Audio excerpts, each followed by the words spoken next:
Hey guys, what's up? Welcome back to my channel. My name is Taylor Bob, also known as Real Southern Belle. In today's video, I want to give you guys some tips that I have on just influencing and content creation. And there are some things that I'm starting to learn about influencing. Influencing is becoming a thing. More people are starting to create content and kind of get into that space. So I thought it would be good to make this, especially for nano influencers like me. So pretty much anyone from like 100 to like 10,000 followers. I'm speaking to you guys. Once you get to about 10,000 subscribers or followers, that's kind of when you fall into the micro influencer range. So for now, I do consider myself a nano influencer, y'all, and I have been navigating this space the best that I can. So I do work a 9-to-5 job, full-time corporate employee. And then in my spare time, I do like to make YouTube videos and I like to post content on Instagram. And every now and then I do accept brand deals that come my way. And I have been pitching brands as well. So yeah, so far, y'all, I've been having a good experience and I've been just seeing things and I've been learning things. So I thought, you know what? Let me go ahead and do this video for my girls who may be in the same boat. Have been following me. I have done some videos about just content creation in general. And I also did a video about my first influencer collab and kind of just how that happened. So yeah, I'm pretty much trying to document the journey as I go with influencing and content creation. So as of now, I've worked with 11 brands total. I'll go ahead and put a picture of all the brands that I work with here. Actually, there's one brand that is not on there, and that is Abdoer 360. I recently did that collab on my Instagram. I have worked with, like I said, 11 brands, y'all, and it has been a variety of different things. My first brand collab started off with like hair stuff, so I did Solve for 8. Also like TGIN, and then down to the skincare girl. I had a collaboration with Ancient Cosmetics, and then to clothes. You know, I did a clothing haul for Adore Me on my YouTube channel. I was able to work with like a different variety of brands because now I'm starting to see, you know, what kind of content I enjoy creating and then the content that I don't enjoy creating. So I'm kind of learning, you know, what I want to kind of niche down in when it comes to influencing, because my whole niche is kind of a mix of beauty, a mix of lifestyle, a mix of like inspiration. And I do have a fitness Instagram and also a fitness YouTube channel that I wish to grow as well. So kind of like all over the place, okay, girl? But I'm definitely going to niche down in the next couple of months. Now we can actually get into the 6 tips that I have when it comes to just this nano influencing journey that I've been on. So the first one is that consistency is key, y'all. It doesn't matter how many followers you have, how many likes you have. The most important thing on any platform is being consistent. Now, my main platform is pretty much YouTube, and then like Instagram will be my secondary. So you definitely want to make sure you are consistent on all platforms. If you have multiple platforms, I definitely recommend having 2 different platforms. That way, whenever you do get brand deals, you might be able to get, you know, maybe a YouTube payment, and you can also get paid for promoting something else on your Instagram. So YouTube is pretty much like my primary source of content creation. That's where I kind of share my journey. I do vlogs, I do tutorials, I do chit chats, all that stuff on my YouTube. And then on Instagram, that's where I normally post pictures and I do like little reels. And I post on my Instagram stories here and there. But consistency is key. You have to show your audience that you're showing up every day, because then your audience is going to start to look for you, and they're going to know whenever you did not post, your audience is going to know that you did not post. But when it comes to like brand deals and landing brand deals, brands are looking for people that are going to be consistent. It's not necessarily how many followers you have. They are just looking at who is putting out content the most, basically. So consistency is key, and that's something that I'm learning. Even when I have no brand deals coming in, I still make sure to post a YouTube vlog. I still make sure to post on Instagram. So even when you're not getting paid, you still have to post. So consistency is key when it comes to being a nano influencer. And that kind of brings me into my second point. So being consistent does have its perks, y'all. My first brand deal that I ever got, a brand actually reached out directly to me. It was not a brand deal that I pitched. They just pretty much came to me and they asked me right off the bat, you know, like, hey, we love your content. What are your rates to promote our products? And then I was able to provide them my rates for Instagram and my rates for YouTube. And I gave them different options. You know, you want a YouTube video, you want an Instagram post, you want an Instagram reel. So they were able to pick out everything that they wanted. And boom, I got paid for like 2 different platforms, y'all. So that is what you want whenever you're working with brands. You want brands to be able to see that you have a variety of platforms you can offer to them and a variety of audiences. But sometimes brands will come to you, okay? So that's the second tip. The third thing is that you want to make sure that you're always self-auditing your own content. And what I mean by that is you want to go ahead and make sure that it's always kind of up to par. So like every couple of months, I do make sure I edit my YouTube bio if I feel like it needs to be edited. I go and I check out my Instagram bio. And in both of these bios, I make sure that I list like my email address, because that's the first way that brands are going to know that they can reach out to you.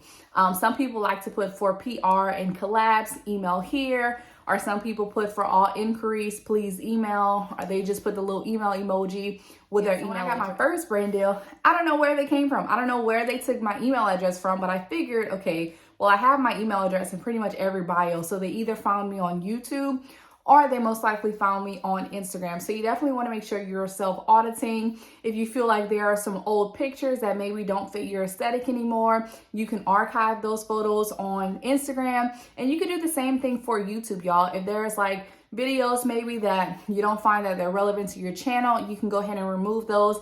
But just remember, on YouTube, y'all, if your content is up, it's pretty much there to make money if you are monetized. So I have older videos that I posted like 2 years ago, and I'm still getting paid on those videos, y'all. Because people are still watching certain things, especially when it comes to like weight loss and, you know, just vitamins and supplements. So a lot of people still watch my older apple cider vinegar videos a lot. So I'm still getting paid from those older videos. So keep that in mind too. Whenever you are auditing, but you just want to make sure that your content looks up to par, that it always looks just clean, it looks neat, it looks to look like you are open to collaborating, you know. So you might want to put that you are a influencer in your Instagram bio. And then on YouTube, you know, you get a little bit more personal and kind of say a little bit more about yourself. But as a content creator, you need to let people know that you are a content creator. Like on TikTok, I have that I'm a content creator. So you want people to see that. But all in all, in order to be a successful nano influencer, I definitely recommend that you self-audit. You don't always have to pay people to audit your Instagram. You don't always have to pay people to audit your YouTube, y'all. There are plenty of websites online that can help you out, and plenty of articles where you can see just top tips on how to audit your own social media website. So don't feel like you have to run and go spend money as an influencer, because that's not the goal. The goal is you want to really make money. You don't want to really have to spend a lot of money. And if you do spend money as a influencer or content creator, make sure it's for something that you actually use, such as a ring light, a stand, a tripod. You want to definitely make sure you're spending money on that. If you want to buy a camera, go ahead and spend your money on that. But make sure all the money you spend as a content creator, you're actually using it, y'all, on stuff that you need to create content. That's the goal. I don't recommend really paying for anything else. Now, I did pay for like an influencer call once, where I got on the call with Brittany Daniel, and she has like 100,000 subscribers on YouTube, and she kind of gave me some helpful tips. But some of that stuff, y'all, you can find it online. You don't always have to pay people. I specifically did it because she was doing like $40 audits, and she kind of, you know, gave me some tips on how to navigate as an influencer. And she has a lot of experience as an influencer. So yeah, so you don't have to pay anybody to audit if you don't want to, y'all. You'll be totally fine. But just make sure you're updating your social media platforms and you're keeping all this stuff up to date, y'all. It'll be so much easier for brands to work with you. The next tip is niche down. I know a lot of people don't like to say it. I don't even know if I'm saying it right, y'all. Niche, whatever, however y'all say it. You definitely want to make sure you niche down. And this is something that I'm learning as a creator. Now, myself, I'm an Aquarius, so we're very optimistic. We're forward thinkers. We never want to put ourselves in a box. If you're an Aquarius, you know exactly what I'm talking about. We here. You know what I'm saying? But for me, it's very hard because it's like I love to talk about different things. I love to show, you know, me doing my natural hair one day. The next day, I like to give you guys tips about corporate America. The next day, I like to show you guys some fashion tips. So it's just kind of like, you know, different niches that I have. But you definitely want to make sure you niche down if you want to grow faster in content creation, because I know a lot of girls, y'all, they used to come on my channel all the time and we used to like support each other. and their followers just zoomed. And I'm like, oh my God, what happened? But most of them that have zoomed really quickly, they're like hair content creators, and all they do is just hair. They do wig reviews, they promote hair products, and that's all fine and dandy, like kudos to them, like they're getting it, and I'm so proud of those girls. However, for me, that's something that does not work for me. I cannot only post hair content. That would drive me freaking nuts. But if you want to grow faster in content creation, the key is to niche content creation. There are some things that I definitely want to tweak in my influencer journey, and that's accepting brand deals that don't really fit in my niche. For example, I feel like the ab doer, the one that I did, now I feel like it does kind of fit my niche because I do have a fitness Instagram, and I do have a fitness YouTube. However, this collaboration they sent me was for my personal page, which is Real Southern Belle. So that content, it really didn't fit on the Real Southern Belle's page. You know what I'm saying? So it just really depends on like kind of where you want to go. So like small little things like that can help you niche down. And of course, a lot of us, we want to just accept brand deals just to kind of say we're accepting brand deals. But y'all be careful and don't just accept anything because it's going to confuse your audience. If one day you're promoting hair, the next day you're promoting a fitness machine, y'all. Okay, you can use me as an example, girl. But I'm just saying, we want to have different experiences, but just be careful with that. If it's something that really does not fall into your niche and something that you really like and you're really into, do not accept that brand deal, y'all. Okay, so that's pretty much my fourth tip. And like I said, I'm learning, y'all. Okay, I'm not a perfect creator. I'm kind of learning as I go. Now the next tip that I got for you guys is read those contracts. I'm gonna tell y'all again, read those contracts. I didn't mention a brand's name or anything, but recently, I did have a contract where I saw the P word. And y'all probably like, what's the P word? The P word is perpetuity or perpetual. If you see these things in your contracts, beware. And as nano influencers, they know to target us because they know we're the smaller influencers, and they know that we are the ones that are probably going to go ahead and accept, what they're offering us. And these brands, they kind of know who to target when it comes to like low budget projects. If they have like a $200 budget, they kind of know who to target for these brands, because what they do is they get you into these partnerships and they send you a contract, and it all happens so fast. When you get emails from different brands and agencies, they're like, yeah, we really want to work with you. Please sign this and send it back, and then we'll send you a product and we'll get started with the collab like right away. I have been looking more into my contracts, and I've been seeing perpetuity, I've been seeing perpetual, and after looking at what it means, it pretty much means that these brands, they can have my content and they can do whatever they want to do to my content. They can post my content wherever they want to post it forever. Okay, so yeah, so that's kind of scary. So whenever you are going into these different collabs and sponsorships and you have a contract, if there's something that you can tweak in the contract, definitely try to tweak it, especially if you see those P words on there, because you don't want anybody to own the rights to your content. I mean, these brands are paying $200 to pretty much buy out your content forever. That's like riding on the highway and then you see like your picture for a hair brand on a billboard, but you already signed a contract saying that they own your rights in perpetuity, so they can do pretty much whatever they want to do with your content, and you can't do anything about it. Just the same thing like if you pull up a website and you did a brand deal with them and you signed, perpetual usage and rights for that content, you can't do anything about it if you see your face on their website. So I think moving forward, I definitely do want to begin negotiating just things on the contract. So it's not just the dollar amount that you want to begin negotiating. You actually want to start to begin negotiating the actual words and terms in the contract. So instead of perpetuity and usage rights, maybe say, you have the rights to my content for 6 months. Want to own things. And then y'all, they want to like count it as like a buyout, like a lifetime buyout. It's like, you're paying me $200 to keep my content forever and do whatever you want to do with my content forever. Like, that's a lot, girl. You gotta have to run me a few more thousands, girl. So to me, looking back at some of the things that I've accepted, it's not always worth it to just accept a brand deal whenever they are pretty much taking your content and can do whatever they want to do with it.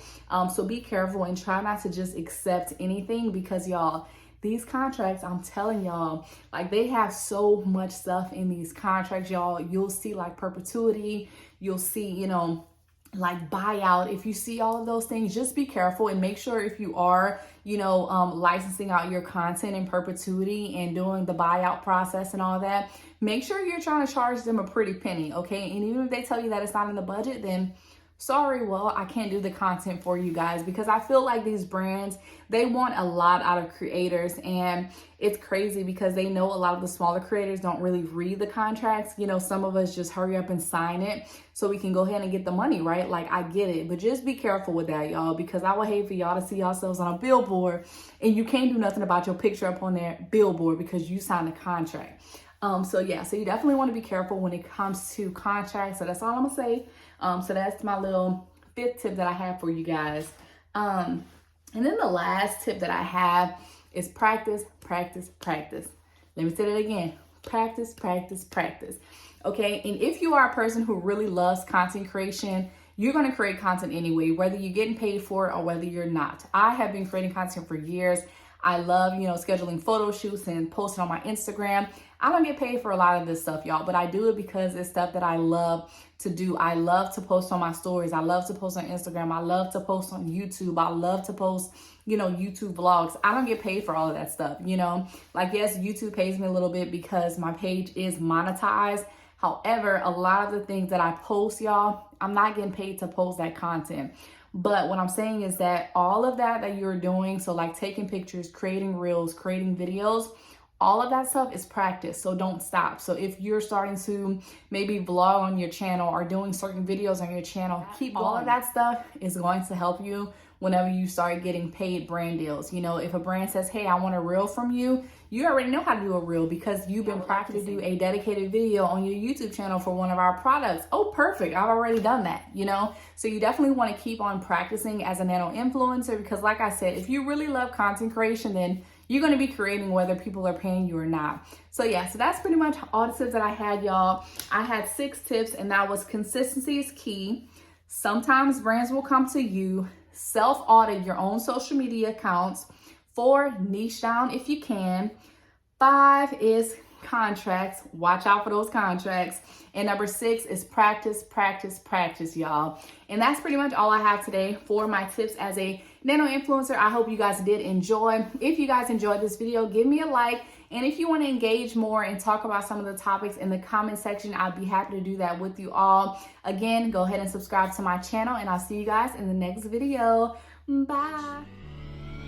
Junior watching, I'll be on my ex-strippers, new